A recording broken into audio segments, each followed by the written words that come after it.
free, nor are such statements necessarily supported or endorsed by the owners, managers, or advertisers of the station.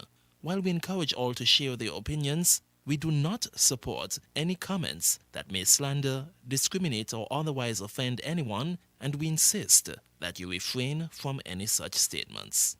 Welcome to the Customer Support Portal, where we have made it easier for you to contact us. It starts with your question, email, a message, phone call, or a search on our website. Our CSP provides prompt and efficient solutions to your problems. We pride ourselves on treating our clients responsibly and ensuring your information is kept safe. Log on to www.skndb.net and send us a ticket or email us at customersupport@skndb.com. You may also call us directly at 869-465-2288, extension 1322 or 954-353-1003. If you have a dream, what are you waiting for? The Development Bank has what you need and more. We aim to build stronger communities. That's why we have so many opportunities. Business loans, student loans, we make a positive difference in your life, in your life, in your life, in your life. Yeah, financing your dream home, we make a positive difference in your life, in your life, in your life, in your life. Yeah. Development Bank of St. Kitts and Nevis. We make a sustained positive difference in your life. Fellow citizens, near and far, join NewRish Nital on Sugar Soda 90.3 for Fear Nor Favor. Where is the dancer man? No runner come out for war. Tune in to 90.3 on your FM dial. Log on to sugarcityfmstkids.com or download Simple Radio app from the Google Play Store. And join NewRish Nital every Thursday night from 8 to 10 p.m. as NewRish Nital tackles the issues and take your call. Fear Nor Favor every Thursday night from 8 to 10 p.m. on Sugar City 90.3 FM.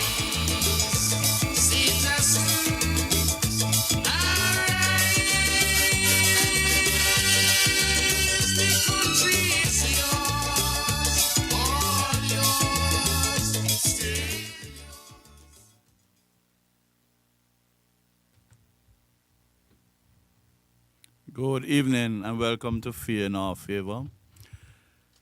I hope you had a lovely first part of our week. Quite a lot of things seem to have happened, a lot of topics for discussion. One thing I really want to touch tonight is the literacy rate of 98% that we claim to have. I think that it is, I don't know how it was calculated.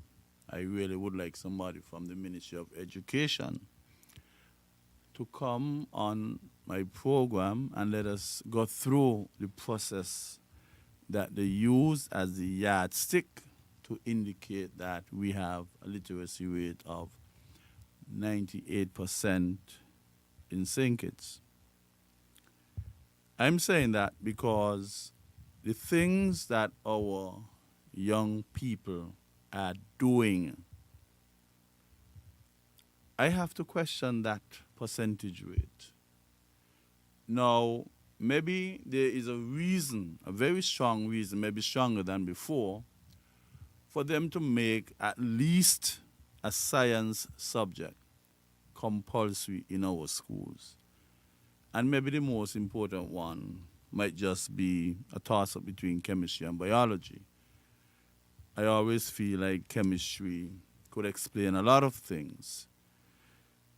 We see videos of presumably sensible young men and women pouring alcohol substances on various parts of their bodies, in the palm of their hand, on their backs, on their chests, on their legs. on the behind and then applying a source of fire to it. I don't know what wisdom could be had from something so ridiculous. I don't know where they picked it up from, and I believe it started somewhere on TikTok. And it's rather unfortunate that we do not have more control over our children when they are at home. And we have to recalibrate our preference skills and spend more time within our homes, directing, advising, and guiding our children, so that even when they hit the streets and persons try to indoctrinate them, other than the positive and productive way you would have done, then they can resist that temptation to drop their guards. How can you put alcohol in your hand and then apply, not even that, put a matchbox in your mouth and strike the match with the next hand where the alcohol is not? Because you don't want to touch the area, the surface area, where the phosphorus would ignite based on friction. So you put it in your mouth and you light it. It is very unfortunate that most of our people don't know much about science. And we ought to make a move to get it compulsory in school, that you do at least biology or chemistry. Now you have alcohol in your hand and you put the matchbox in your mouth and you strike the match. Alcohol or alcohol-based solutions can evaporate long before you could imagine. Maybe you're looking at the quantity in your hand and thinking that you're going to take down that match, the fire, to meet the alcohol in your hand. But long before that, the alcohol would have started to evaporate, and evaporation would have taken place upward. So the matchbox in your mouth, the fire is going down, but some of the alcohol might have already reached up. And as a result of that, you have sufficient energy to cause even the vapor to ignite before you even reach down to the palm of your hand. So you could have had a blast. I did some research on it, and I see that many students and young people some persons would have lost their lives. There's a young lady who is hospitalized overseas with about 2/3 of her body in carrying material. That is unfortunate. The mother and father said they just heard this explosion and they rushed over and saw her on fire and they put it out. But 2/3 of her body would have suffered a great degree of burn. What could really happen for young, seemingly intelligent people to perform such a risky and dangerous exercise, knowing that they're going to be hurt? You know, people that be in their youthful exuberance, they tend to be adventurous. But the funny thing about that is that those same persons are not walking out in front of a big truck to see if they can survive the impact. They're not doing that. So obviously, they're conscious of what they're doing. They're calculating the risks and they're working out which ones they would take. And they're not very off fair in areas of chemistry. Some might be knowledgeable, but they still want to experience something of that nature.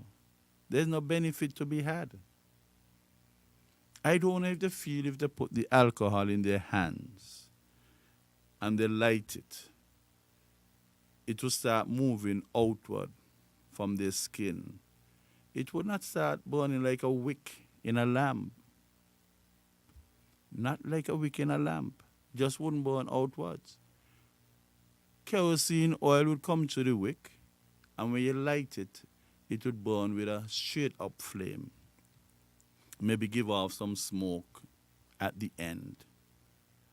But alcohol would spread, it would diffuse the area, the container that it is in this case your hand, and that diffusion would go beyond the area of your hands and start to spread around you.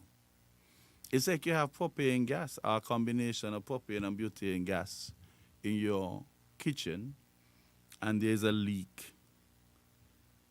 There's a leak. Something they don't even have to be a leak. Maybe the stove went out, but it is still on, and then the propane gas will diffuse throughout your kitchen. And when you hit that match, you'll be inflamed, engulfed in flames. You have to start thinking. You leave on your stove and you realize the stove out. You just don't go and light a match and try to relight the stove. That propane gas would have diffused, a very light compound. Maybe they compress it, you got liquid propane. Propane is C3H8, very light compound, a 3-carbon compound. And when that they start to diffuse throughout your kitchen, if anybody else in there with you, both of you would be on fire. It's the same principle. When you hear somebody say, I smell gas, the gas that we actually burn, it does not have a smell, you know. But because it is so dangerous, they would have injected a foul-smelling compound so that you can easily detect leak in your stove area. But the actual gas, propane, C3H8, doesn't have a scent. It is odorless.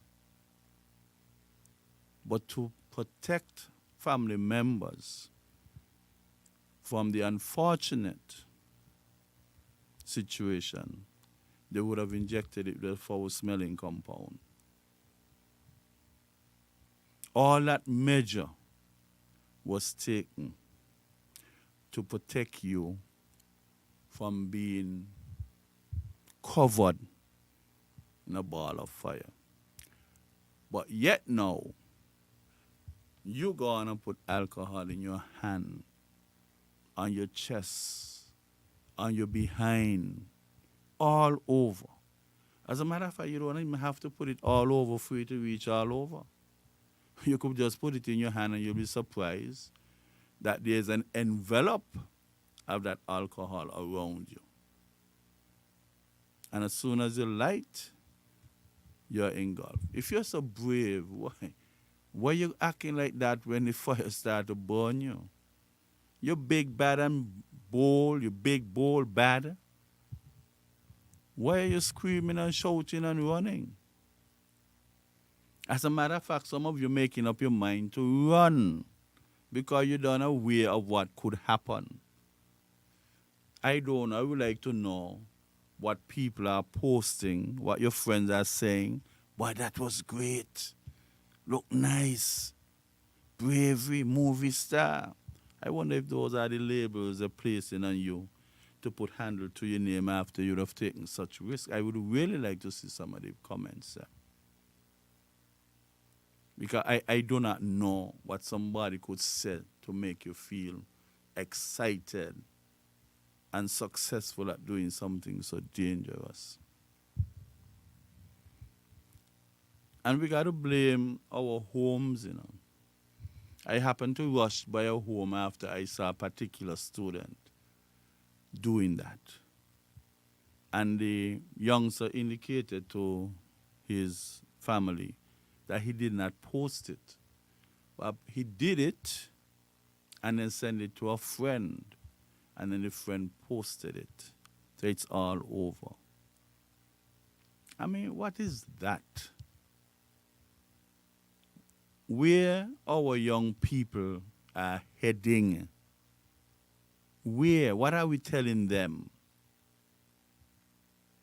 And I believe each and every one who would have been identified positively on those videos, the police intelligence department ought to have carried out an investigation and invite parents and guardians of those children to the police station for a conversation. Sometimes you have to make moves to protect persons from themselves. And sometimes there is the potential to harm other persons. Sometimes you have to nip that in the bud as early as possible too.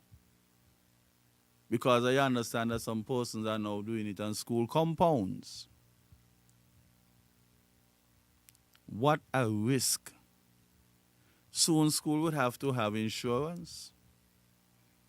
And soon school will no longer be free.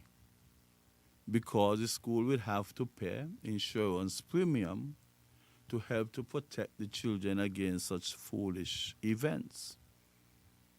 So you'll have to come up with something nice. I don't even know if insurance would want to take up that obvious risk. But that is where we are heading.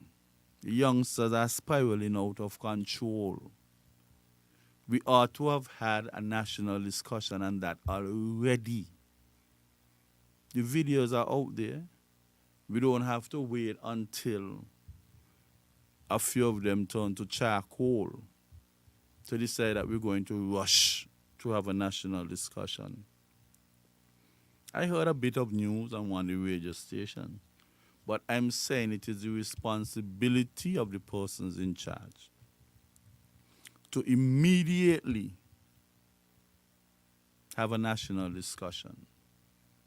Put laws in place to also take care of the parents and the guardians, because they could endanger the lives of other persons. Then what are you going to say? It was an accident? They got people who knocked down people accidentally and they went to jail for manslaughter. They might not have gone there for murder because it was not premeditated. But they went to jail for manslaughter, spent a few years, whether 4, 5, 6, 7, 8, 9, 10. We have to have more control of our children in our homes.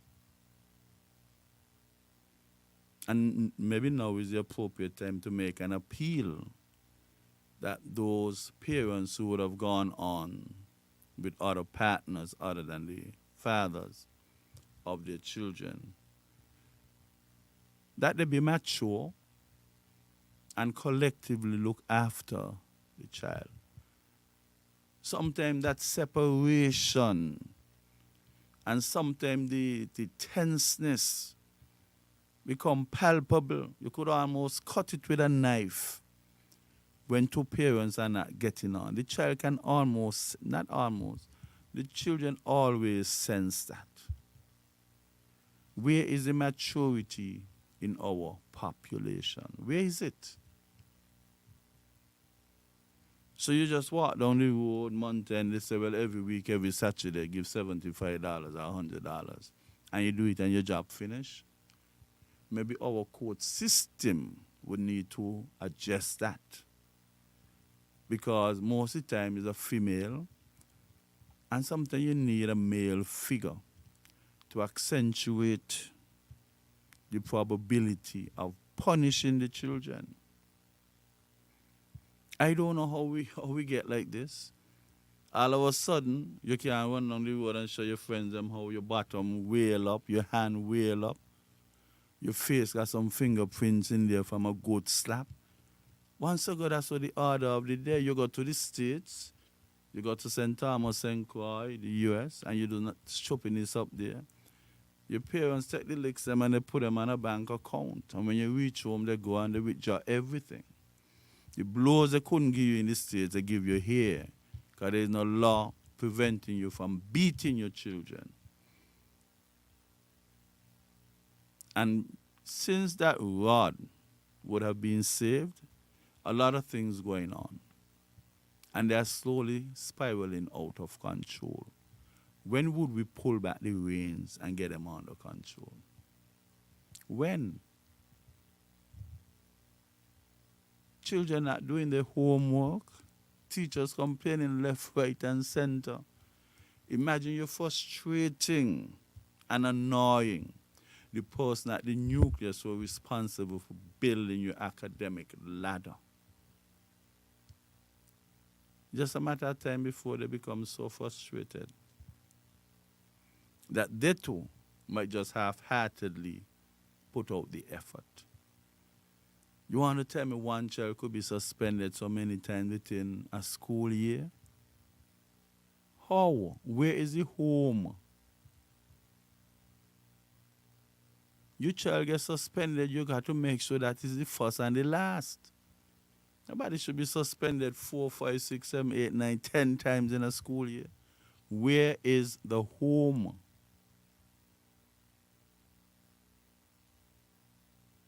One time, one of my sisters, when they attended girls' school, Bastia girls' school, one of them did something and they called my dad.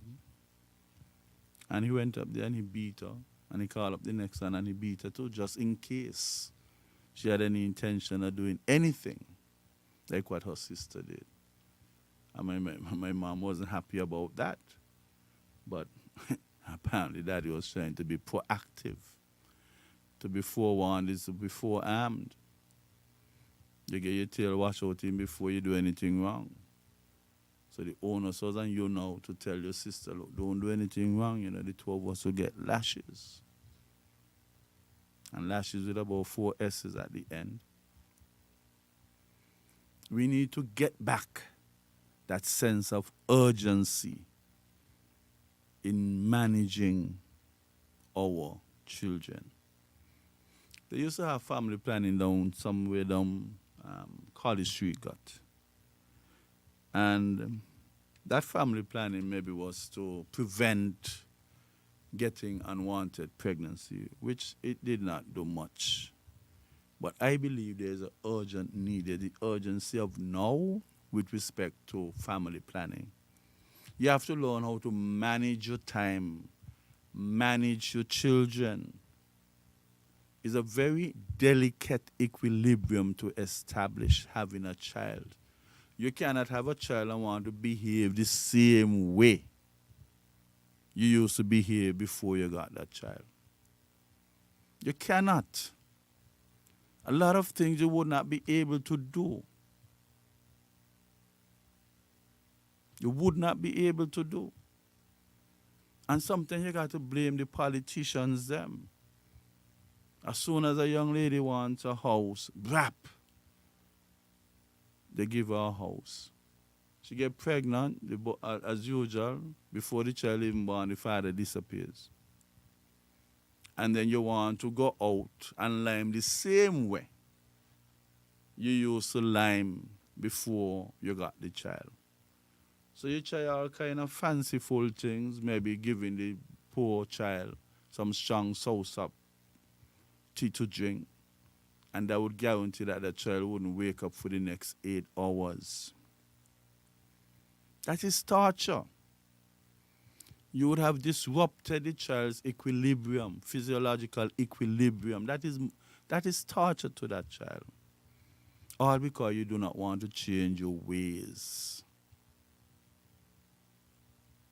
So you need to have counseling. We don't need just counseling before marriage. Even though we have a lot of counseling and the marriage, I'm still only 10% surviving. We need to have people counseled. We have a good amount of counselors around here.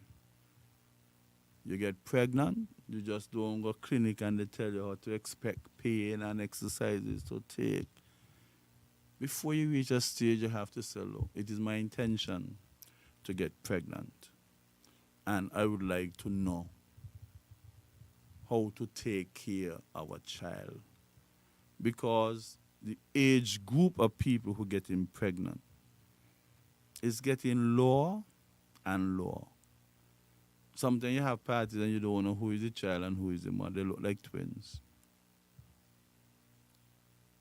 We have to be more family oriented. Tell the young ladies them, look, stay in the house for a much longer time. Stop giving them the houses.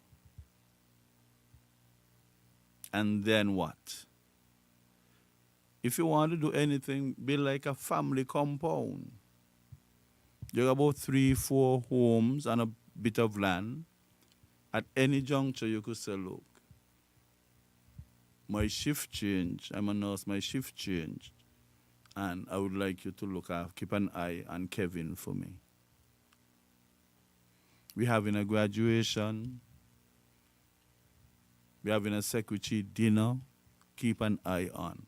But who would keep eye on anybody when you're living by yourself and you're not properly structured to live by yourself? Who?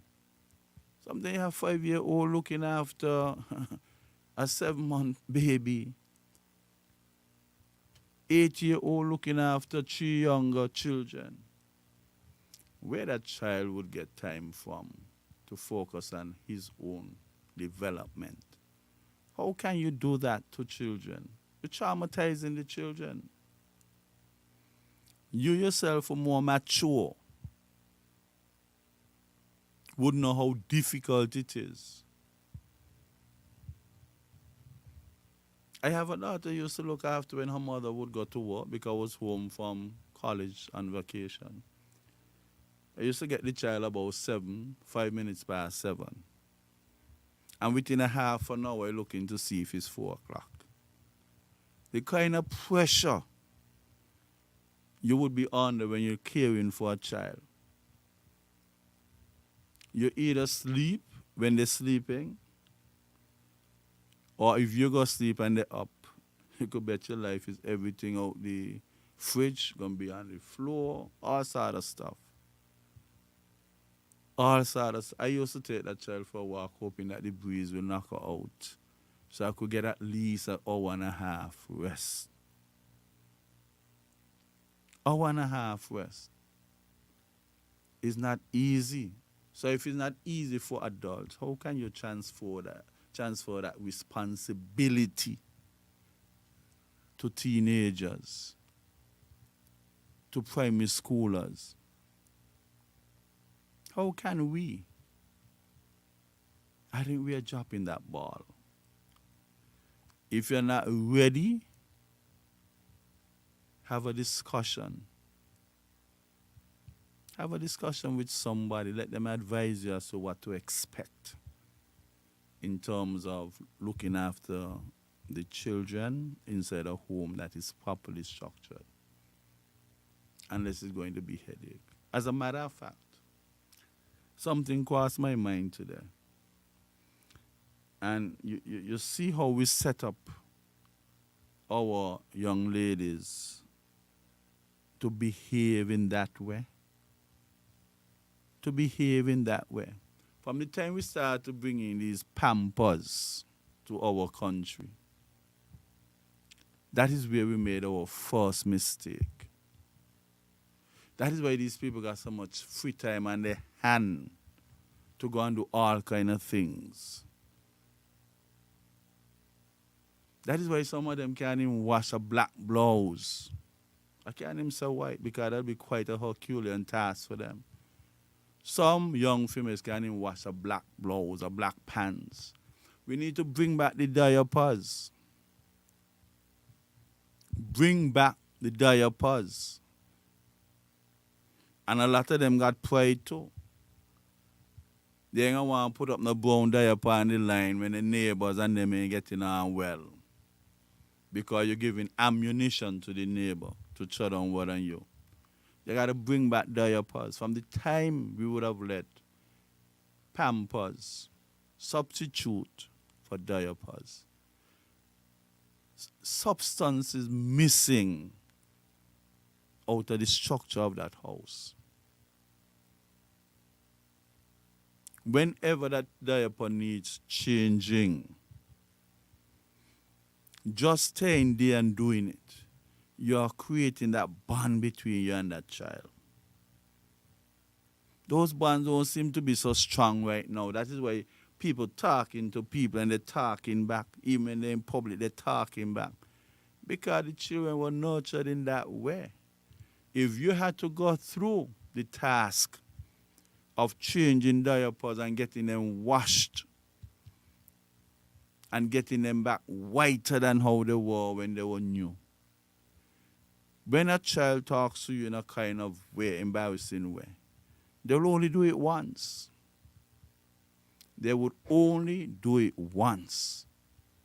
Because you know the hard work you have to put in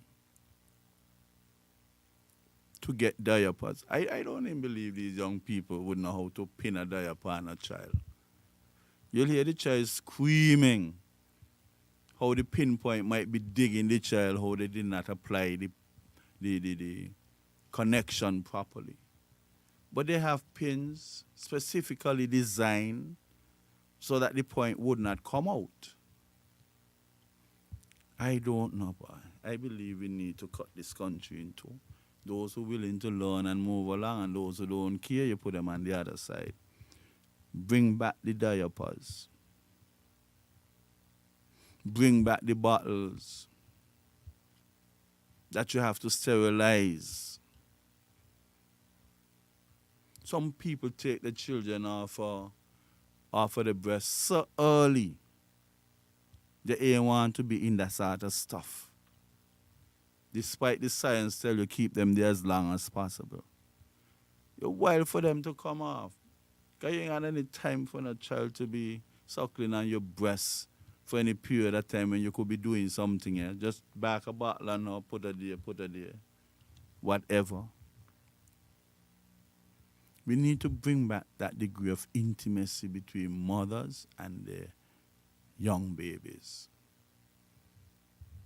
And I believe that is a good step in reshaping, reconfiguring our society.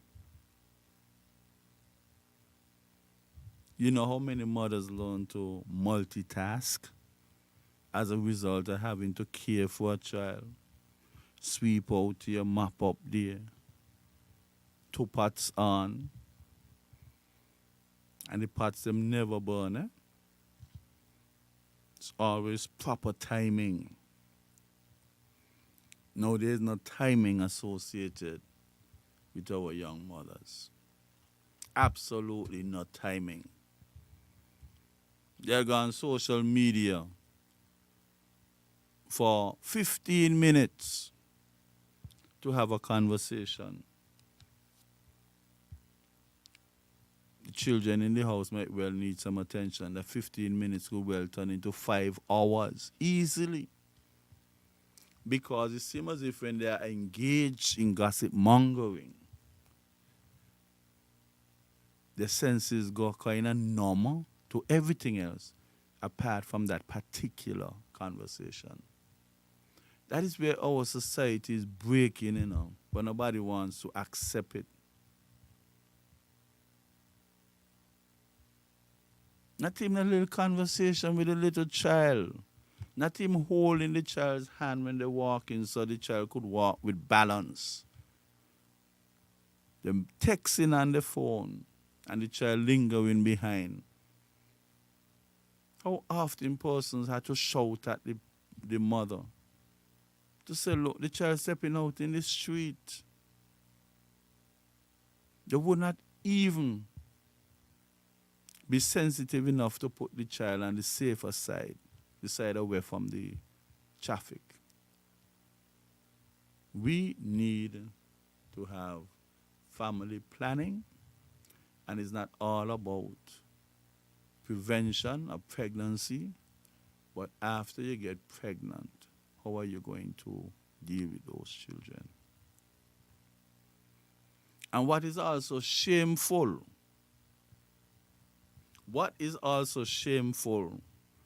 is that mothers and fathers, their children are in primary school, grade 1, grade 2, grade 3, grade 4. And that child would have outgrown the help that he could get from his parents, even when he just in grade 4. That can't make sense.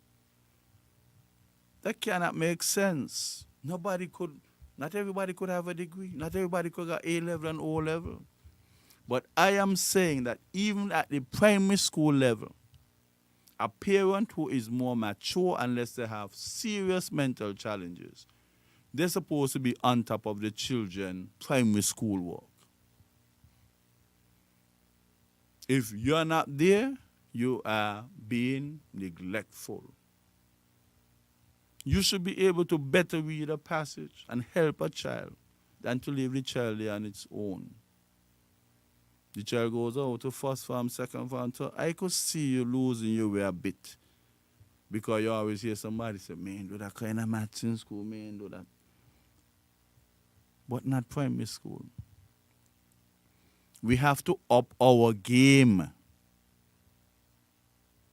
And some of them would have made a calculated decision to maintain themselves at that stagnant level. You know how miserable children would feel to see that they would have outgrown the help they can get in a house with their academics from parents? When the other children say, my daddy helped me with that, my mommy helped me with that. You cannot say that. Because it just did not happen.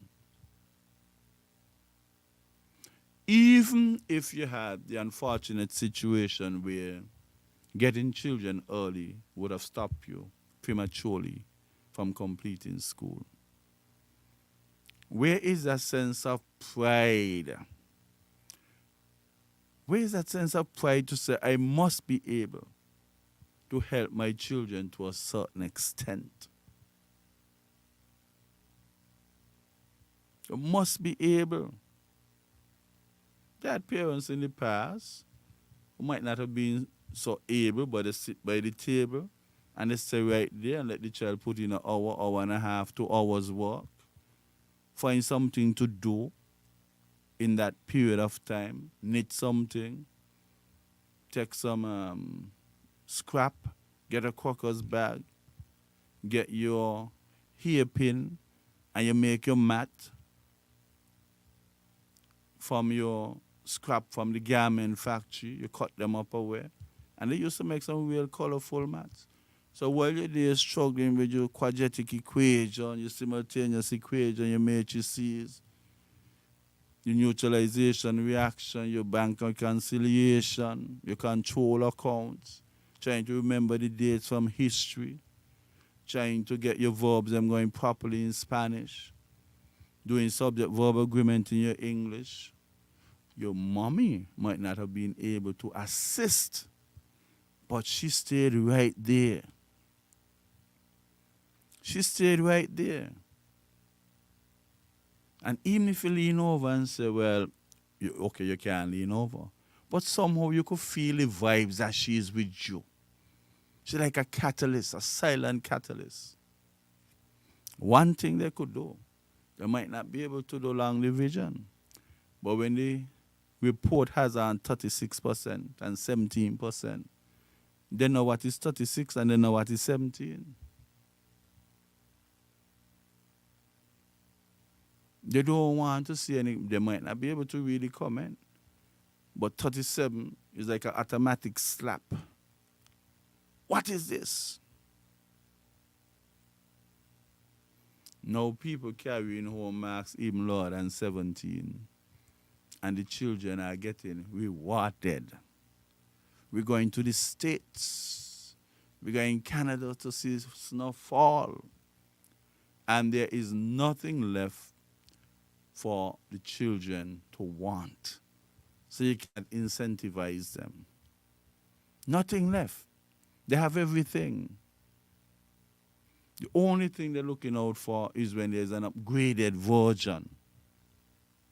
Who child in house could have the most recent everything, and he can't give me a proper mark on the mark sheet? 6 weeks into the term, and then report was. Where? Nobody say you must punish and beat up. But at least you can withhold rewards and encourage the child, push the child. Remember, you have to create the environment. The environment must be conducive. Yes, you could push and push and push, but the environment must be conducive. You can't be playing radio the loudest in the house while listening to all the road marches from December.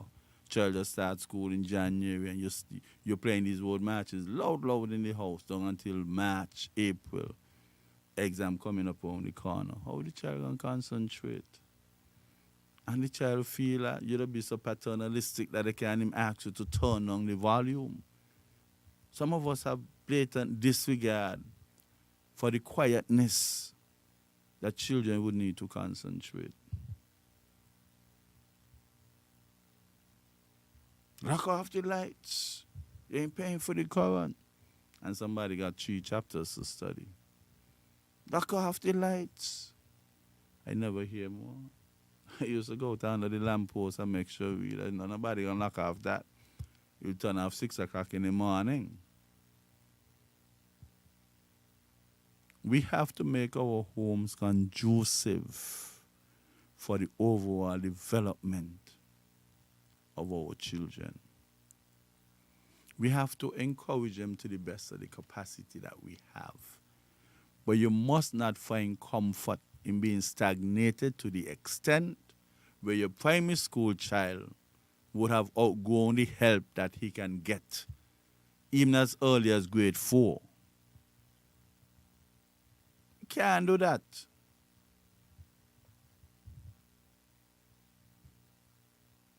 And children go in school with their book fold up and in their backpack. What's that? Book fold up and in back pocket till today? Where the textbooks them? So obviously they don't have any textbook because textbook can't fold up.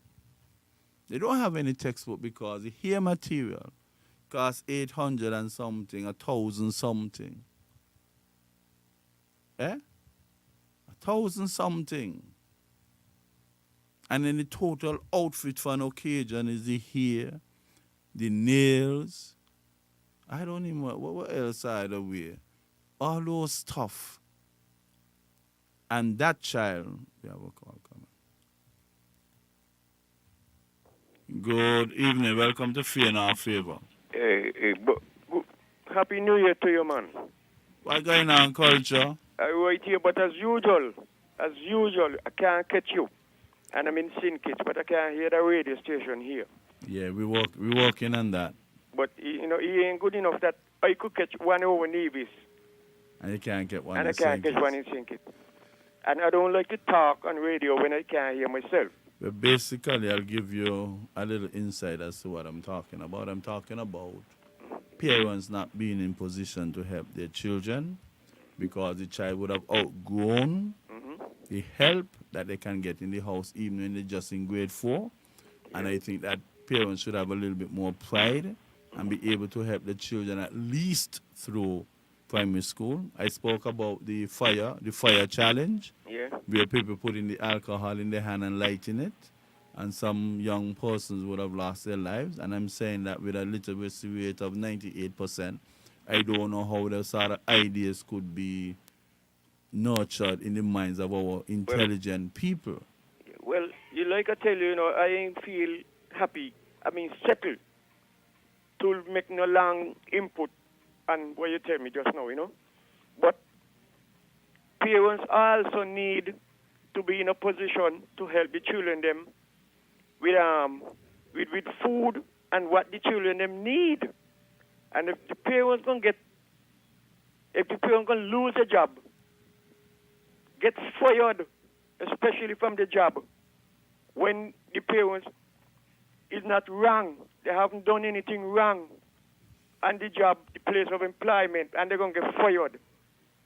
That day, you know what they're doing? That is setting up a gate for the parents them to do something that is not nice just to survive. And that is bad. That is what happening in St. Kitts. They're just walking, turning where everybody, so because they ain't back in labor, that is wrong, and it is bad. And when, like I say, when you take away something that is needed from somebody to put in a belly, and there is nothing that they can get to put in a belly, they open the gate for the person to do something, things that they don't want to do. When we're talking about parents, you know, there are a lot of women in the world before. A lot of them turn to prostitution because they never getting the help that they're supposed to get. Not the help what they want, the help that they're supposed to get. And they just say, okay, well, you can't get the help what are you supposed to get, and I go get it. Oh, what's up? I ain't want to do it because I never designed to do that, but I have to do it to survive. So therefore, when people are going to put people out of a job just because of political affiliation, that is worse than the devil. And God going to deal with whosoever do people them kind of things. Let them know that. You don't do that to people. If you catch somebody breaking the rules and regulation of the place of employment, then you have a right to discipline them. But if they ain't do nothing wrong, why turn them away? Because they're walking behind you and backing you. They're not close behind you. You bottom like a boxer shot. Like some of them doing. Some of them supposed to be over on the opposition bench. And look how close up they be behind the Prime Minister bottom. Like a boxer shot. That if the leg are fat, nobody else could smell it. How close them they be. They smell all. And they're supposed to be on the opposition bench. What they doing? What they be outly Judas? They're worse than Judas. Worse than Judas. But anyway, Brother Nital, continue here. I hear searching my radio to see if I could pick you up. Yeah, do that. All right, man. All the best, man. Okay, same to you. Thanks for your contribution. Now, sometimes life could seem unfair. And if things are happening over and over and over, repeating themselves, then we ought to pick up some lessons as we go along. We must not only learn from positive events or things that impact us positively, we could also learn from things that impact us in a negative way. One thing we have to do is, it is nice to be positive, but it is better to be realistic. There are some of us who might not be able to get a career in our born-in land. There are some of us who would have to migrate. Some of us would have to migrate. It's not everybody would be able to make it in the land of the birth. It might sound harsh, but that's a reality. That is a reality. Let us suppose you went and you did piloting, and you're working in a country where they need 2 pilots. Somehow you have 5. Well, obviously 3 would be without a job. There might be vacancies throughout the sub-region, the region, and the international scene. Then you are forced now to go and put in applications so that you can get a job elsewhere. So sometimes you just cannot get the scope to apply what you would have learned. You might not get the opportunity to apply the trade that you would have mastered. You can do 2 things. You can either stay and be underemployed and underemployed considerably, or you can shift and take up another occupation. But if you cannot make it at home, you have to migrate. You have to migrate. Not everybody would make it.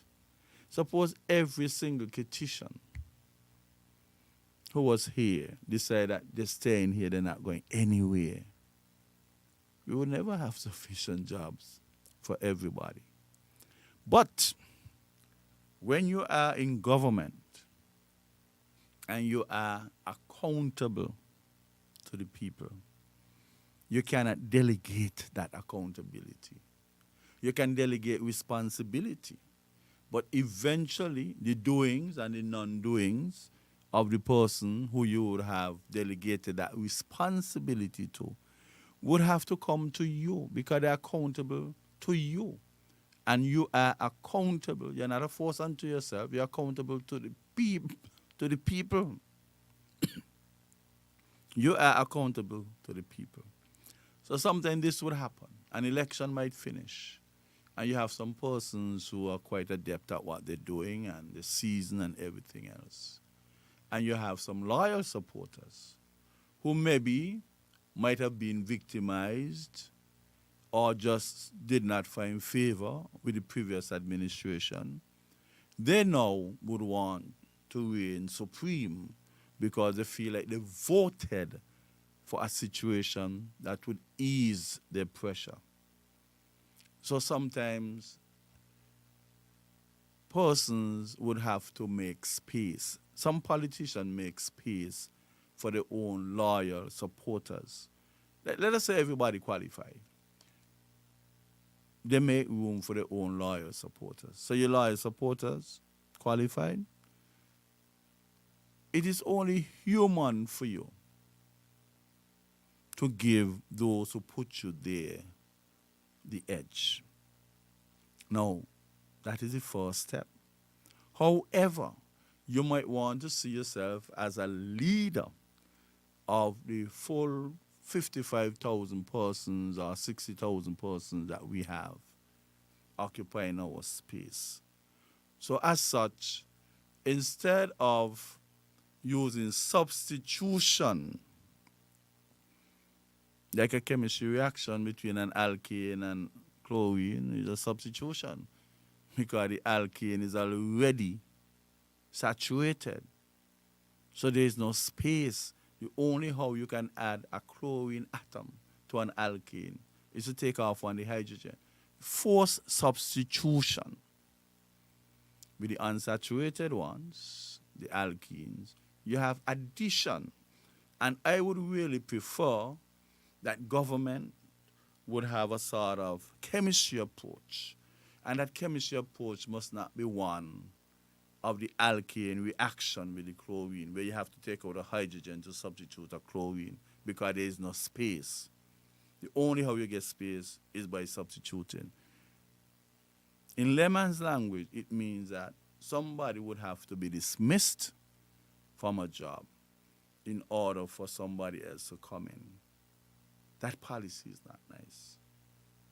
What I see is that you must adopt the one with the alkene. With an alkene and chlorine, you have addition reaction where you don't have to replace any hydrogen in order to add on the two chlorine atoms. You have ethene, and you just open up that double bond because it is unsaturated, open it up, and you take on the two chlorine. So you got 1,2-dichloroethane. That is the mindset that politicians should really embrace. And what it would take to do that is that since you want not to hurt anybody, you know, I know PM is a medical doctor, and I'm certain that he took the Hippocratic oath not to cause anybody pain and suffering. That too must go over into the political realm. So what we would have to do is to create jobs. You have 8 jobs and you have 8 people, fine. Fine, 8 people, 8 jobs. But when you start to get 11 people and 8 jobs, and your first step must not be to get rid of 3 persons out of the 8 and plug in 3. You got to become creative and create 3 more jobs for the other 3 out of the 11 who would not be able to get a job because the other 8 positions are filled already. So now instead of having 8 jobs, you end up with 11 jobs. So that is where the creativity would come in. Where can we create jobs to accommodate our loyal supporters? Where can we create jobs to accommodate persons who come in home with degrees? Where can we create jobs to accommodate school leavers? Because every year we have hundreds of them going on the job market. How can we create jobs? How can we? Well, it's not only the government, the private sector as well. They get a pretty much good concession. They get some good concessions, so they must be able to work. If they cannot work in unison with the government, at least they could work in harmonization. Government trying to create jobs, you try to create jobs too. Some of them making some huge profit. And instead of making up their mind to make a penny less out of the millions that they usually would profit, they prefer to save that penny and dismiss 1 or 2 workers. It cannot be. We must have a heart. You want to maintain that profit margin. You want to expand on it. And anytime you come under an iota of pressure, the first thing goes to your mind is to get rid of 1 or 2 of the employees who would have helped you build your financial empire. That can't be right. Cannot. That is why we end up with disgruntled societies. Government giving double salary. Prime Minister made a special appeal to private sector. Try to do something for the people. And some of them would not budge. You have people working by some institution for close to 30 years. And if they were to stop work today, all they get is a basket of fruits. And the funny thing about that, you either have somebody to help you eat them, or you eat them and you get colic, according to the old people, because you mix up and disturb your stomach to such an extent that it starts to hurt you and you have to go off. That cannot be nice. How could you have some private sectors with no benefit plan for persons who are putting in so much years of service? Cannot be right. You're creating this harmony amongst the citizens who occupy the same space. Cannot be right. We can do better than that. Maybe one way to do it is look at the laws. If you leave things up to business people's discretion so that they can use the initiative to look after the employees, most of the time, 90%, it would not happen. It would not happen. You have to force people by law to do what they have to do to reasonably compensate those who would have helped them throughout the years. Remember when they put in that lot of work for you. They have family at home, they have children at home that they have to sacrifice. You have some people leave home as early as after 5 to go to the industrial site to work. Some of them would have to work overtime in order to get ends meet. Time they reach back home, the children are asleep. And before the children them can get up, you now have to leave again after 5 in the morning. Putting all the burden on maybe the older child in the house to get up and make breakfast. Lord, when you get an opportunity to have those people rewarded, let those things go through your mind. Let those things go through your mind. And the thing about it, they can't even go anywhere for lunch. You got to stay within the same environment and eat your lunch. That can't be right. Psychologically, that can't be right. You're laboring. Well, want a break, a psychological break away from that environment. And you cannot have it because you have to eat on the job. You get a half an hour lunch and then you get a break of 15 minutes, sometimes another break of 15 minutes. You want to escape the environment, disengage your mind from the lot of work and hard work that you're doing. You must be enabled to disengage your mind and get away from that environment, unless that is torture, passive torture. You ain't got rules that people must eat on the compound. Just so. Man, if you got to take a walk, if you don't have any lunch, take a walk. 10, 15 minutes walk. Go somewhere to get some fresh breeze. Get yourself disengaged from the work environment. You have to do that. And I believe it should be against the law that you insist and you stipulate that employees must eat on the job. The same children are making sacrifices for to help you build your financial empire, you don't have much regard for. Don't talk about filling out application forms to get a job. It is very ticklish for persons with children to put in application. That is why some people lie on application forms. They don't want to tell you that they have a young child or two because they know the attitude towards females with young children. Something the father is not supportive. Children get very sick. They get sick often. Not very sick, but they get sick often. And since parents are not doctors, they would like to carry the children for medical checkup to ensure that all would be okay. All would be okay with the child. Take a lot of pain to bring a child here. And that habit of turning down persons who might have had a child or two, it can't be right. Cannot be right. And I believe that provision must be made at some workplaces, those big workplaces that will take up a lot of the parents' time, especially the mothers, to make provision to accommodate the children after school. If it can be done, make a concerted effort to do it.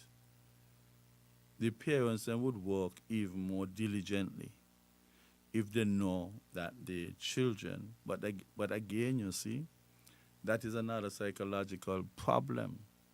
Some females do not want the children to even visit the site where they work in, especially that industrial site. That would have taken advantage of many of our females. Some swear they don't want the children to be exposed to that.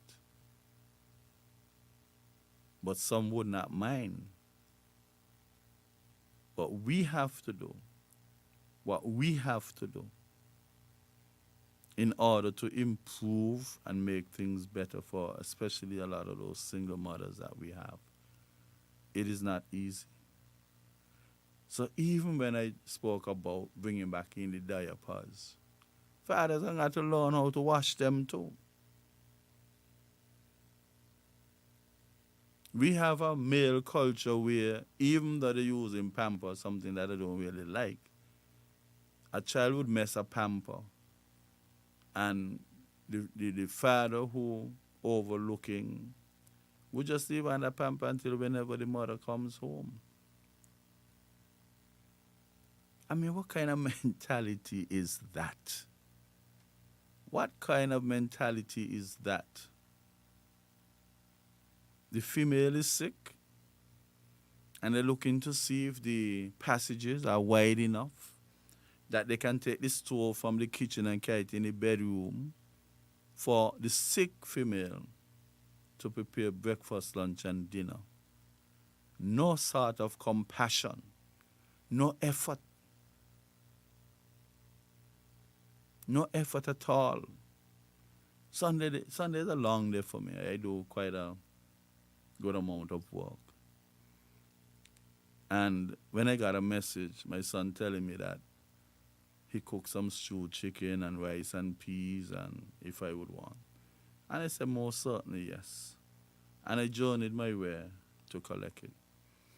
Just the very thought about him doing that, I started tasting the food even before I saw what the food was. And I can't really tell how the food tasted, but I knew that it tasted great to me. The actual taste, I might not be able to reflect upon that, but my very mind telling me, whatever the taste of this food, it tastes nice. Because of the very gesture. The taste of a food is more than the actual physical contact you make with the taste buds on your tongue. The very idea of how the food was created. The consideration. I relished every bit of it. Every bit of it. I could remember 2 grains of rice fell and I said, boy, my foot will be down on the floor then. Him that don't want any food wasting, I cannot let those 2 grains of rice go like that. Took them up, put them under the pipe, washed them off and had them eaten. That is how much I cherish and relished what my 11-year-old son did for me. And publicly, I would like to say a special thank you to Naya and Hodge for being so considerate in preparing something, because his mother was not in a position to move after having an accident quite recently that impacted her neck, back, and ribs. And he stepped up to the plate and had the decency and consideration to ask me if I would want some. And of course, let us take a break, acknowledge our sponsor, and we'll be back. Customer Support Portal, where we have made it easier for you to contact us. It starts with your question, email, a message, phone call, or a search on our website.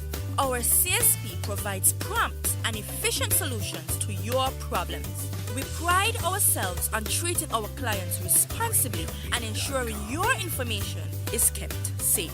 Log on to www.skndb.net and send us a ticket or email us at customersupport@skndb.com. You may also call us directly at 869-465-2288, extension 1322, or 954-353-1003. If you have a dream, what are you waiting for? The Development Bank has what you need and more. We aim to build stronger communities.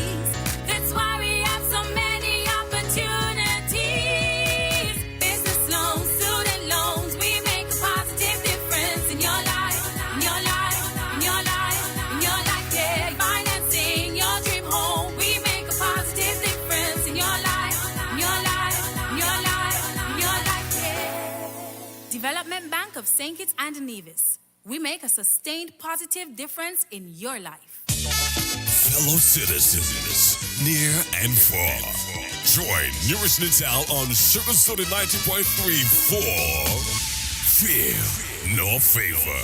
Where is one? Where is the dancer man? No runner come out for war. Tune in to 90.3 on your FM dial.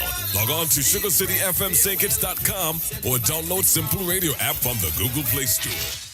Welcome back to Fear No Favor.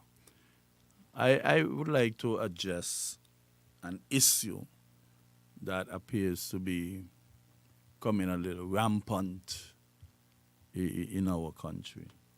You have a lot of young men, especially, who just cannot get into the habit of working. Wherever and whenever they were spoiled, they remain on that trajectory.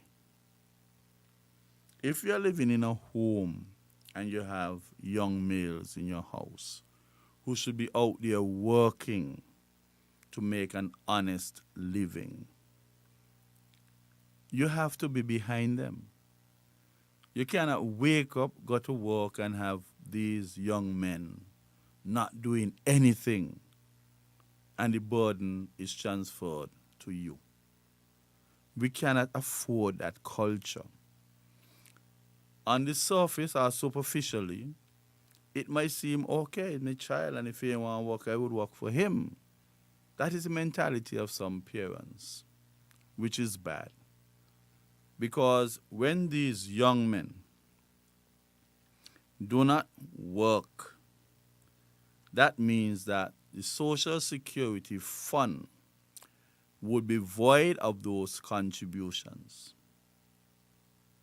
So we have to start thinking more oil deep. We have to think deeper. We have to probe. What would be some of the consequences of having these young men around not doing any work to contribute to Social Security? Remember the benefits that you would get later on. It came from the benefits those persons before you are getting. They put in their contribution. And then those who come in behind you would have to put in their contributions for you to get your benefits. The money you put in the Social Security pool, you have persons who came before you who are benefiting. Now, when your time comes, those younger people's contributions are the ones that would create the buoyancy for you to get your benefits from Social Security. So if you don't encourage them, when your time comes for contributions, benefit, you're going to encounter a major problem because the fund could only get less and less when those persons do not contribute. Once you reach retirement age, you do not pay into any fund necessarily or normally. So if you don't have persons going to make those contributions, your benefits, your future benefits could end up being a quagmire for you. So you have to encourage them. When the Prime Minister indicated that he would be given a portion of the CBI dividend to some people, and they realized that, boy, we ain't qualified, we ain't pay nothing inside there for a long time. I understand that the self-employment registration went up because nobody wants to be caught off guard when the next time comes around. So persons rushed to register. But the problem is that you did not have a corresponding increase in the contributions. Persons are registering but they're not making the payments. I listened a program where the authorities spoke about that. So we just go and register self-employed and don't make the contributions. I make one or two and then stop. Because we want to make sure when that dividend portion comes back in 2023, then you'll be qualified. But if you're going to be qualified based on the number of contributions and you hardly make contributions, you are mixing up yourself.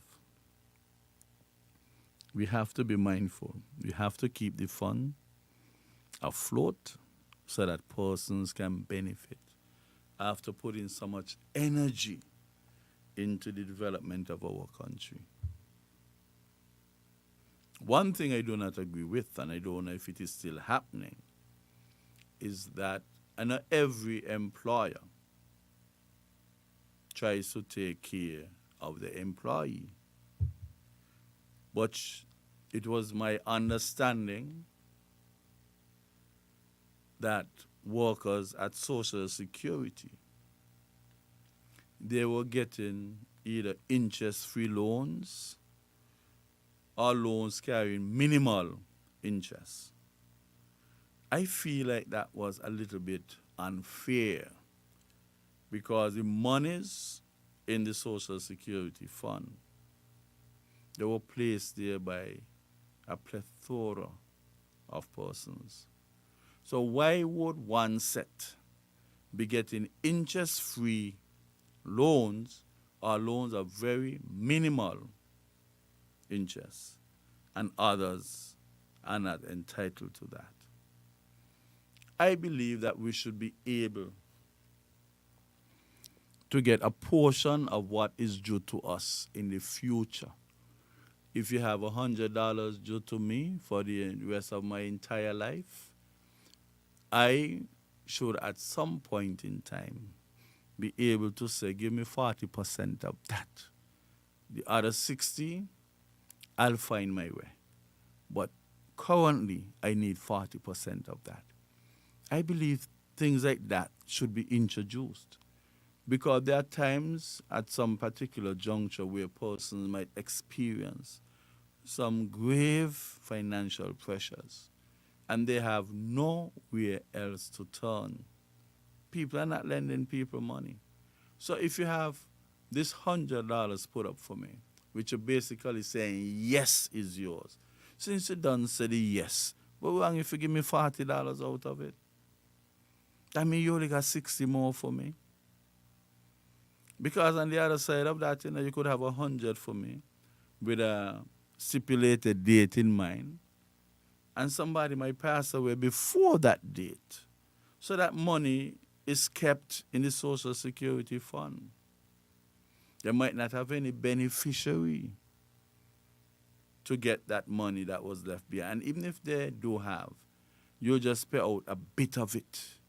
You might contribute a little $2,500 to the funeral. Most people go in bank right now to facilitate funerals. It's just a matter of time before people, you're dead 12 o'clock and by 1:30 you're in the ground. To die is very, very expensive. And this little contribution of 2005, it would go somewhere. But I think that there could be improved upon. And I believe, too, that when somebody passes without the opportunity to get the benefits that were due to them, some kind of concerted effort must be made.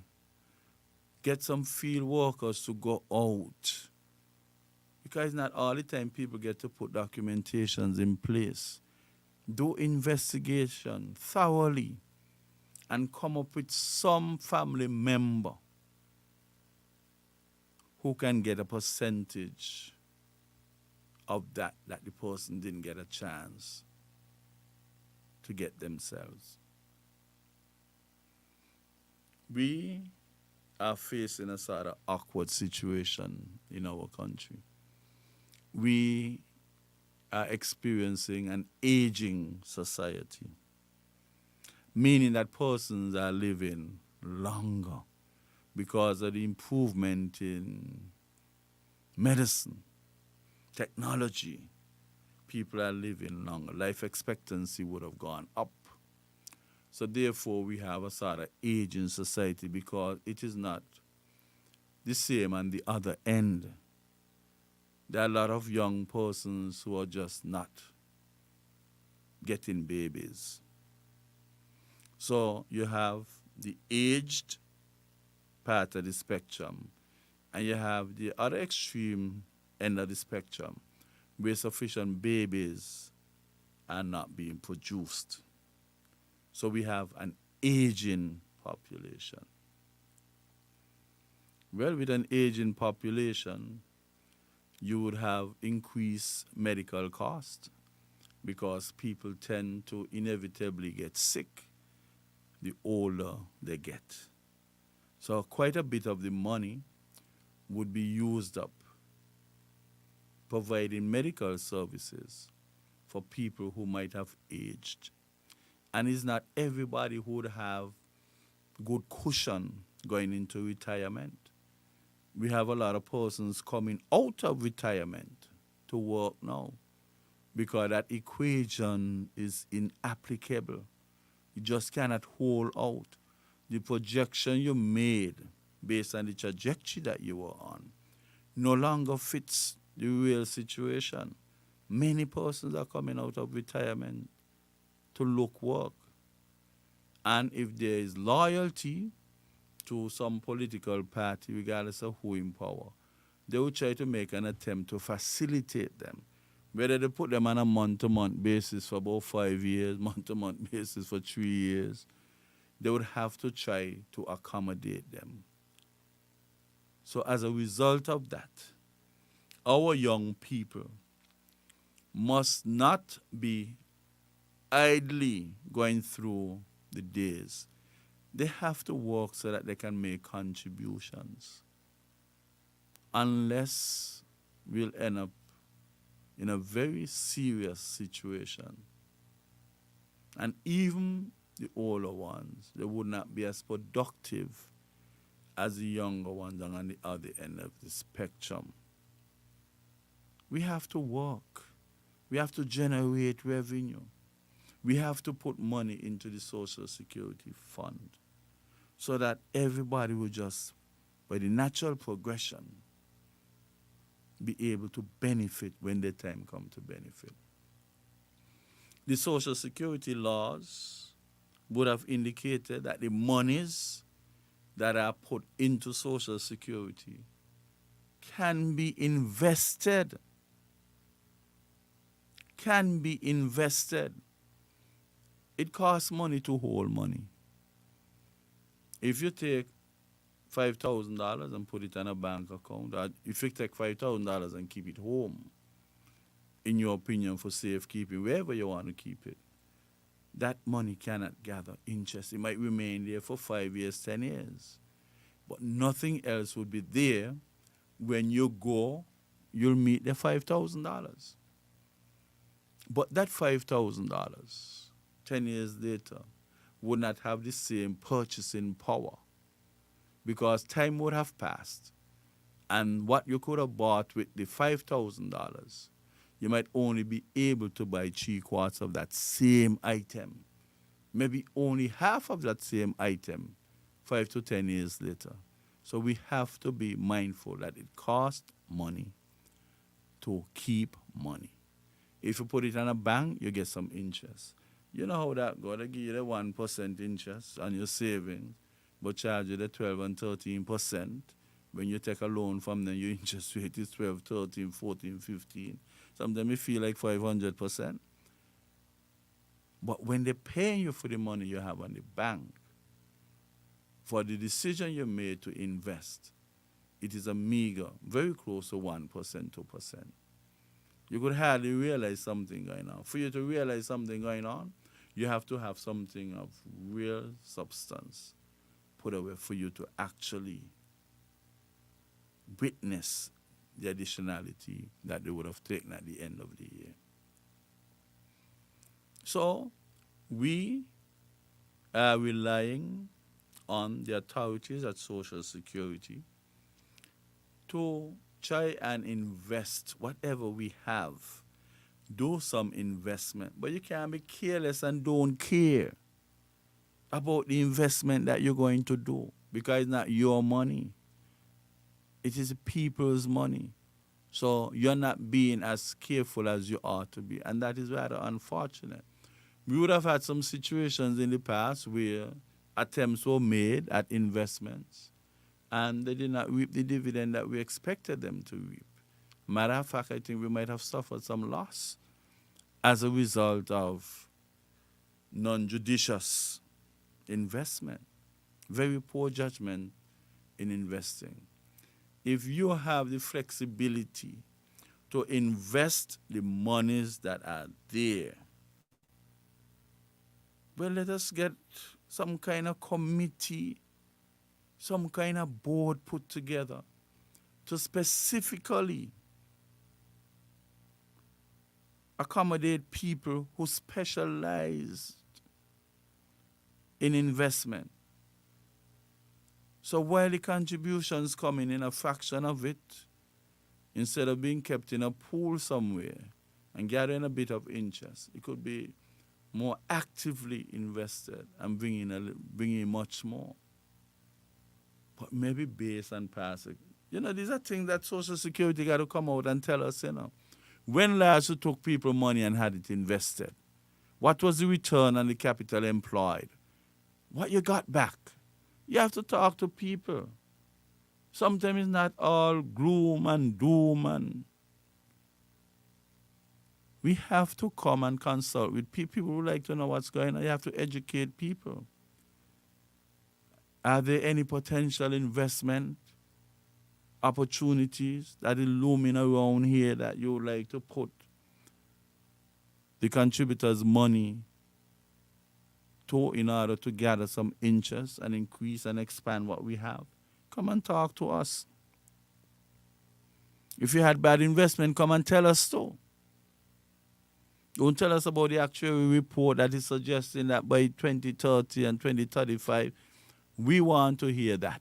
But we also want to hear other stuff. Where and when did you make major investment concerning the citizens' money? Of course, you have people getting Social Security scholarships. They are helping people. And we are hoping that that's a form of investment, because once you help them and they would have gone through to fruition, they can return and provide a service to our country. And that is an investment in itself. But we are saying that we need maybe to invest more. There are many opportunities for investment. But we must have a board specially created to facilitate investment. Not that you have certain people working there and you're going to rely on their judgment. We want people specialized. We want to make sure that we do some field work, carry out our due diligence, make some projections as to what the return can possibly be. And you have to have the worst case scenario. How much would we lose? How much flexibility we have to lose that amount without impacting adversely what we have there already? We have to. No longer we should just have this money people contributing and it is sitting there. And like I said before, persons must be able to get a fraction. And maybe you feel more comfortable doing that. If you're generating revenue and somebody would come in and make an application and say, boy, look, it seems as if based on what we're doing, I am going to get $200. You say, give me $50. No. You only owe me $150 more. Things like that should be happening. People must be able to take loans against what they have there for them. If $200 is certain for Peter, Peter should be able to go and take a $60 loan, and the collateral would be whatever he has there remaining. He can then go back and pay back that money and build back up the $200 that is due to him sometime in the future. Some people are talking about increasing the age from 62 to 65. I heard somebody call me to ask me a question if it is true they're going to carry it up to 70. I said, I do not know the reality of that, but it doesn't sound logical to me. If life expectancy is 73 round about there, You're telling me that you're not going to get your benefits or your pension before you're 70. So 3 years, when you don't full up arthritis and all kind of thing, can't even walk up a step. What are you going to do? All you're going to do is have people fighting, the younger people fighting for what's there. We got to better utilize what we have at Social Security. We got to disregard the poor investments that we had before. We have to have better able people to do that. You have to have people who know what they're doing. This is not time for any guesswork. And people could be held liable for poor investment decisions.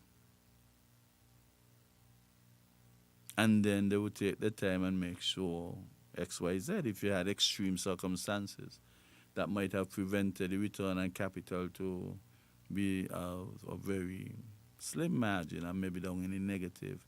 Something must be there to justify the unfortunate situation. And if there's something there, then that person you can exercise some leniency. However, if there's absolutely nothing that would have forced that poor judgment and the loss of capital invested, that person must be held accountable and liable. In other words, they got to pay back something of it. We have to pay back something. Let us take a break, acknowledge our sponsors, and come back. Welcome to the Customer Support Portal, where we have made it easier for you to contact us. It starts with your question, email, a message, phone call, or a search on our website. Our CSP provides prompt and efficient solutions to your problems. We pride ourselves on treating our clients responsibly and ensuring your information is kept safe. Log on to www.skndb.net and send us a ticket or email us at customersupport@skndb.com.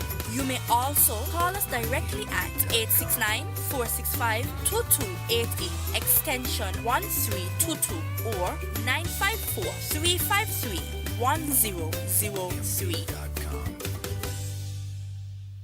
If you have a dream, what are you waiting for? The Development Bank has what you need and more. We aim to build stronger communities. That's why we have so many opportunities. Business loans, student loans, we make a positive difference in your life, in your life, in your life, in your life, yeah. Financing your dream home, we make a positive difference in your life, in your life, in your life, in your life, yeah. Development Bank of St. Kitts and Nevis. We make a sustained positive difference in your life. Fellow citizens, near and far, join NewRish Nital on Sugar City 90.3 for Fear No Favor. Welcome back to Fear No Favor. I want to look at the ganja trade because a lot is being said about it. And yes, we are looking at it from an economic perspective and to some extent medicinal. But the reality is that most of the marijuana or ganja that we intend to have around here would be for recreational purposes. But there are so much things to be done before we can put both feet into that area of development. We got to keep one in, one out for the time being. Because let us suppose that you have somebody who has intentions of getting a good-sized piece of land to plant up the marijuana. And they approach the bank. Do you think that the bank would finance an effort in the marijuana industry? What are the policies of the bank Because even though in the US, certain states might have legalized marijuana, the federal government has not legalized marijuana as yet. When we have obligations to the USA, it is the federal government that we have those obligations to. We have ratified and acceded to several international conventions, and as such, pressure would be on us to do what we have to do within the realms of stipulated policies. So, even when you got to insure a vehicle, they're asking of you where you got your money from. They would carry out their due diligence, and if they're not impressed that you got it by a way that they agree to, are comfortable to, they will not even allow you to insure that vehicle by the insurance company. So we have, okay, the ganja trade starts, we have cultivation and people selling this, selling that, generate revenue. Which bank is going to accept revenue generated from the ganja trade? Which bank? We have to think about a lot of things. Would you now tell the banks, the local banks, well, I don't know, because most of them are transnational corporations with a parent company outside of St. Kitts. We have our national bank. We have some other smaller versions of the banks doing financial services. But the other banks are transnational corporations. We might be able to dictate, and I don't know how safe it would be to dictate to our national bank, because it has quite some good tensile strength from a financial perspective. What do we do? Cause them to shift to accommodate what's happening on the local scene? And then what happens when they have to subject themselves to international scrutiny? How would it impact them? We have to try to safeguard that financial empire that we would have built to such an extent. Now, that's the financial part. We don't know if banks would accommodate loans to partners. We don't know if they'll form a partnership, a limited company, a limited liability company. We don't know what shape that would take. But let us look at the mere cultivation. If you have 100 persons, 200 persons applying to get a piece of land, I think they would have to get a license to cultivate the marijuana to such an extent. It's not like in your yard where you could plant two. You would have to get a license. Everybody out of that 200 would not be able to get a license. I don't know if collectively a group of people could operate as a company, a partnership, and get a license via that mode.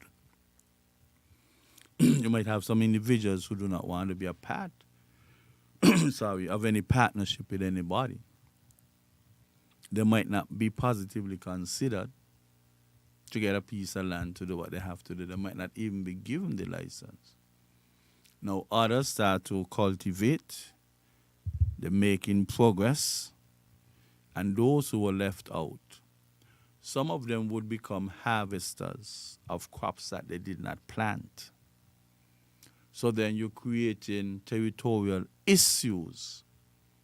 Because if you did not plant the weed, you don't have any authority to go and harvest it. Then people would want to protect their crops from such persons. People might start to buy arm themselves to protect their crops.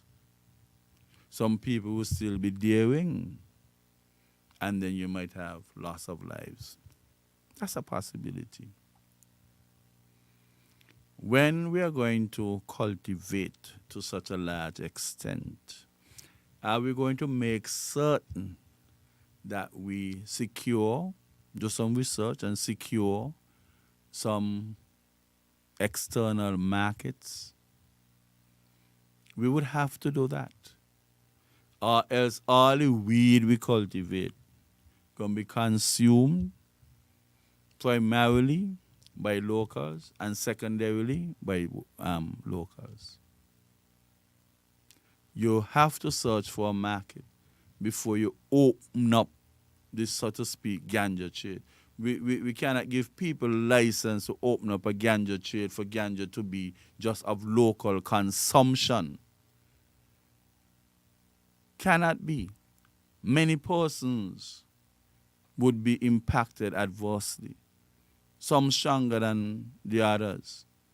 Those who are not so strong might end up suffering from marijuana use disorder, cannabis-induced psychosis. All those things can become a factor and then be a burden on our health department. We might need to expand the psychiatric ward many folds. We might need to invite more persons to go and qualify themselves in the area of clinical psychology, so that when the psychiatrists might have made a referral after dealing and stabilizing an individual, that they go for follow-up therapy by the clinical psychologist. There might be a need for that. We cannot just be naive in saying that the weed is good. Nobody lose their mind off the weed. People made up differently. You might smoke a spliff or two, and then you might have a youngster trying to smoke at the village, and you could hear him coughing from down Sandy Point or over Frigate Bay. Everybody handle things differently. So you have to secure that market. But the funny thing about it, do we have a Kittitian brand? Could we call this the Kittitian flavor or flavor SK? Some kind of name to say this is the Kittitian brand. But would you have research done so that we know that this particular Kittitian flavor or flavor SKN or flavor SK would be of a certain potency,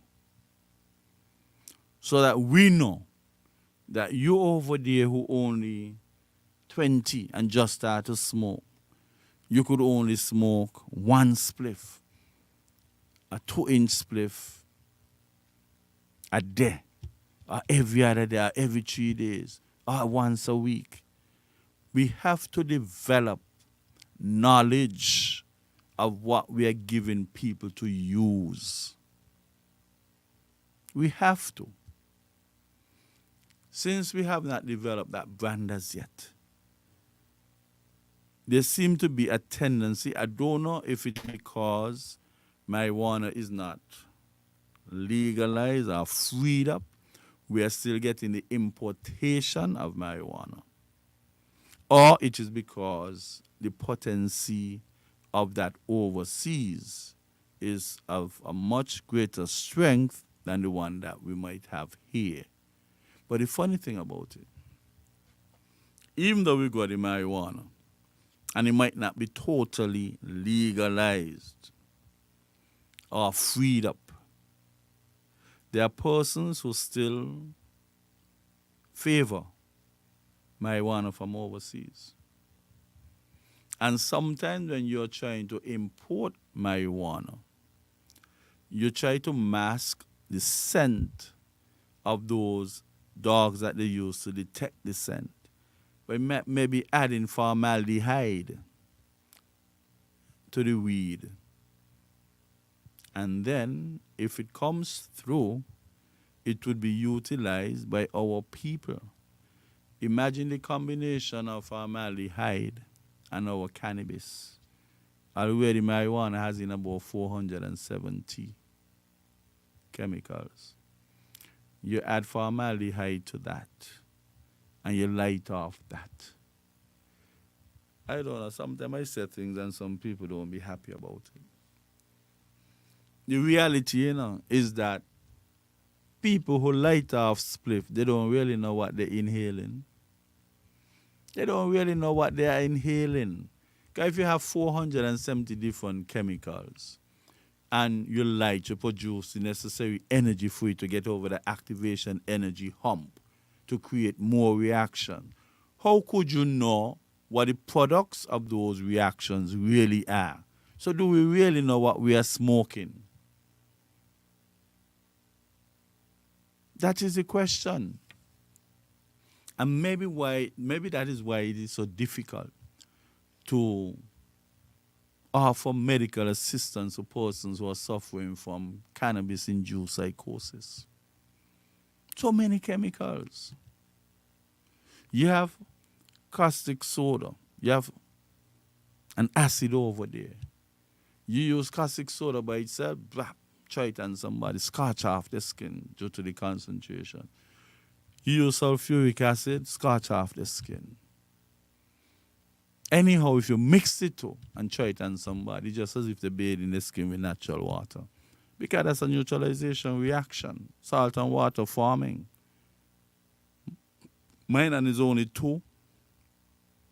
Is only two substances you have. An alkali and an acid give a neutralization reaction. What happens now when you have so many chemicals inside of this one substance and you apply fire so that the hurdle, the activation energy which must be achieved to bring about reactions is actually achieved and these reactions came about? How do you know which one of the compounds are impacting you? How would you know? You see people at the brewery, they're making drinks, and some people would say that they get headaches from consuming alcohol. The alcohol around here is ethanol.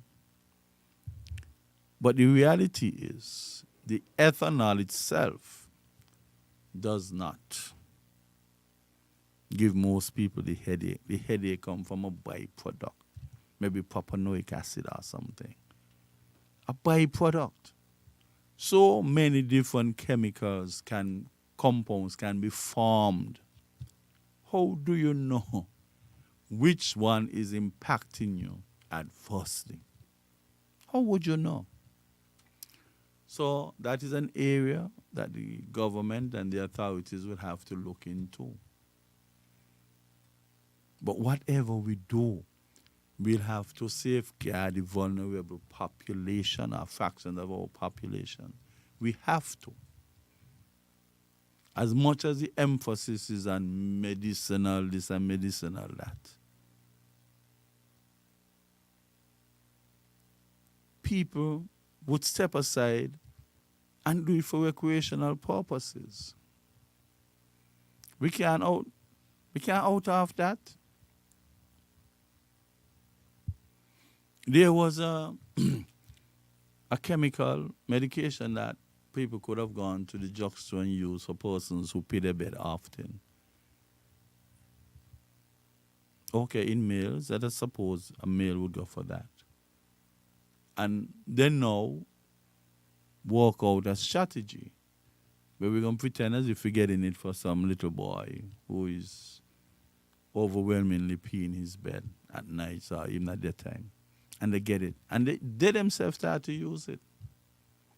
They themselves start to use it as mature men. Because just the chat that the urine comes down, that's the same chat that an ejaculation would come down as well.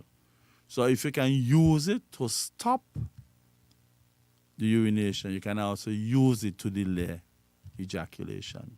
So people start to misuse and abuse it. It was never designed for that, but then people got smart and they did what they had to do.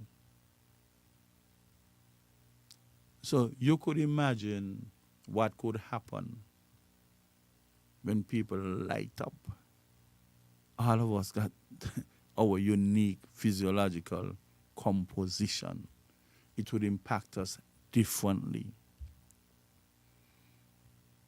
It is my estimation that a proper working marijuana trade or industry would take at least 10 good years to be fleshed out with all necessary measures being put in place, assuming the plethora of permutations that could result from its usage.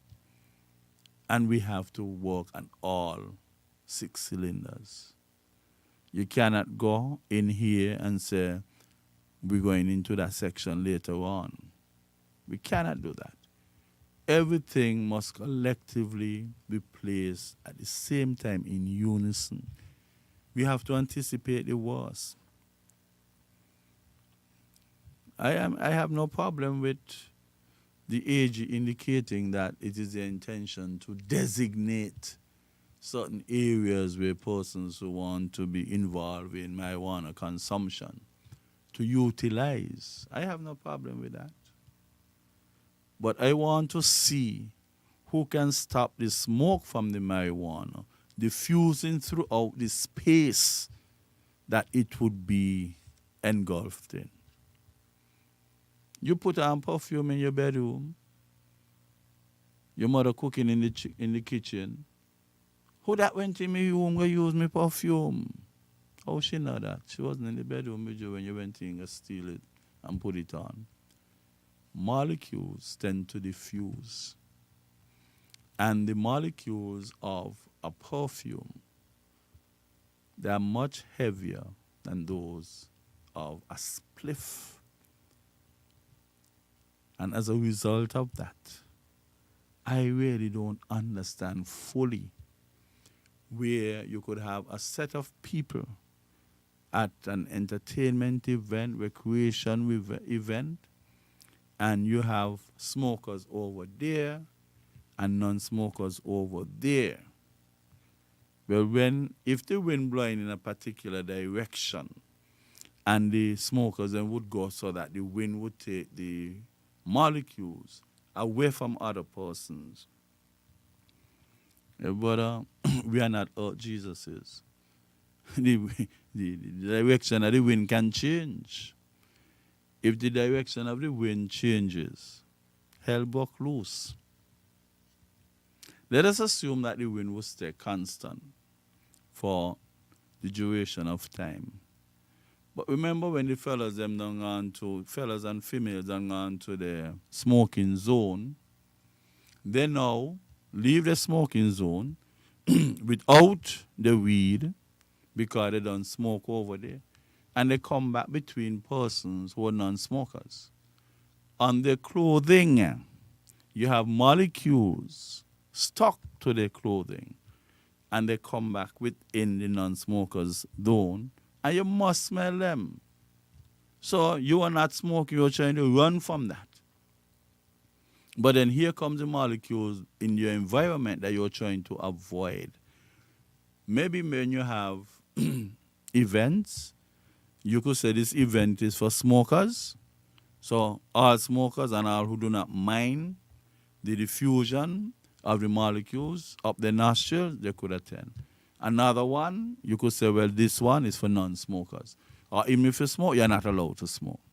Because to have a designated area, and then you have the intermingling again, whatever you were trying to avoid was avoided to a certain degree. But it was not the situation. The problem was not arrested. You cannot stop it.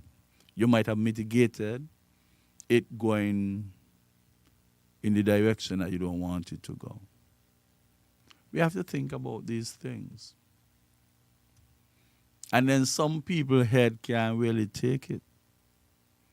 Sometimes it takes a more level-headed person to control an individual whose head just was overwhelmed with the consumption of this smoke from the nostril across the barrier into the brain.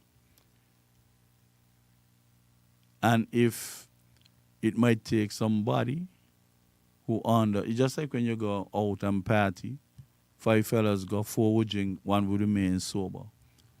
Maybe to take somebody who is sober, of sound mind, not getting involved in the smoking, to take control of somebody who is not coping properly with the overwhelming impact that marijuana might have had on that individual. Because if left in the same domain, the same space, that person could create problems. Fights can break out. Fights can break out.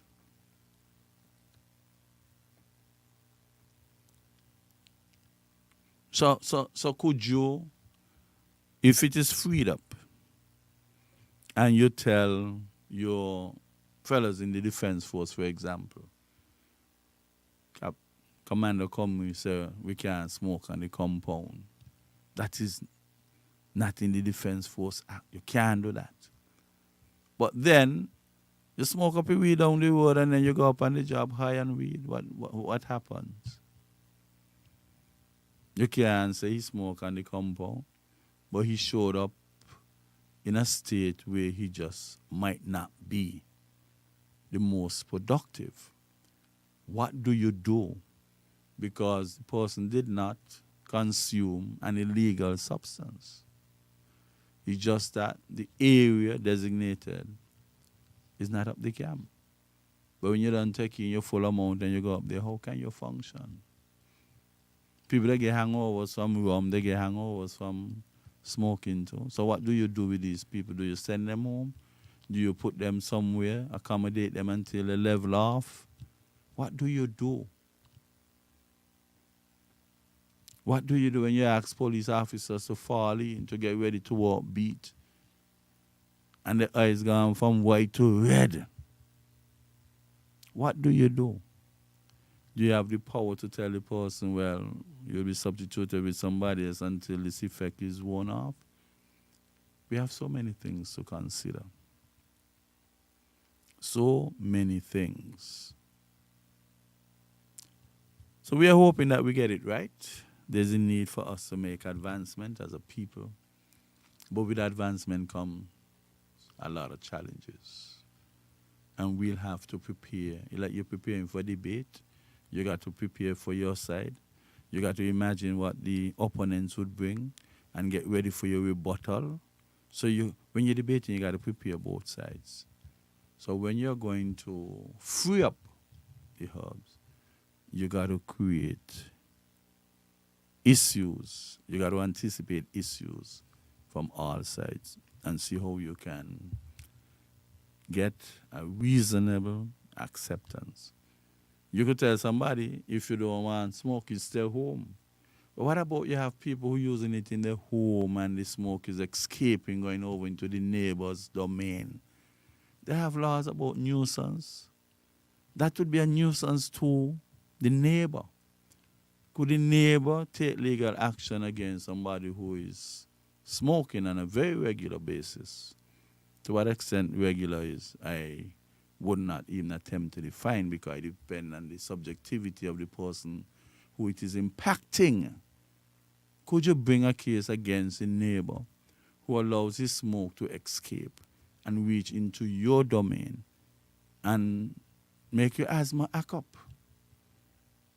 Suppose the asthmatic person passes out, passes away as a result of that.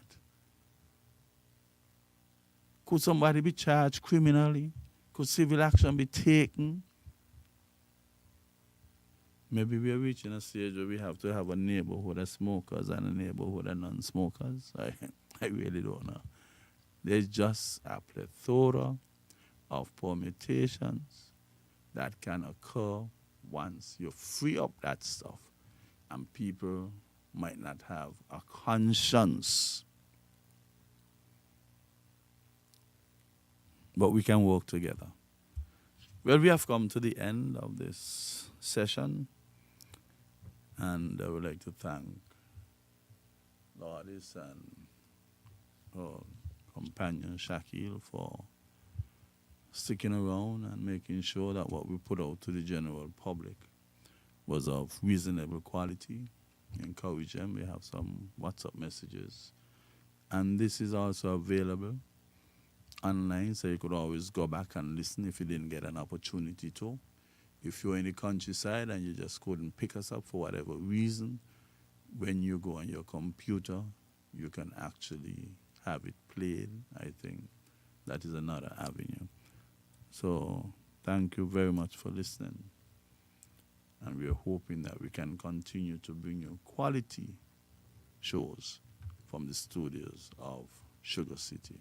We're hoping to have, I'm going to make an effort to get my good friend, the Prime Minister, to come here and give us a session. I think we are owed a session by him. He would have come here several times before reaching into office, and we are hoping that he will remember us and come and give us something that our listeners would be happy to have. Until then, good evening and enjoy the rest of your night. The opinions and statements made by the host and participants in this program are not those of the owners, advertisers, and management company of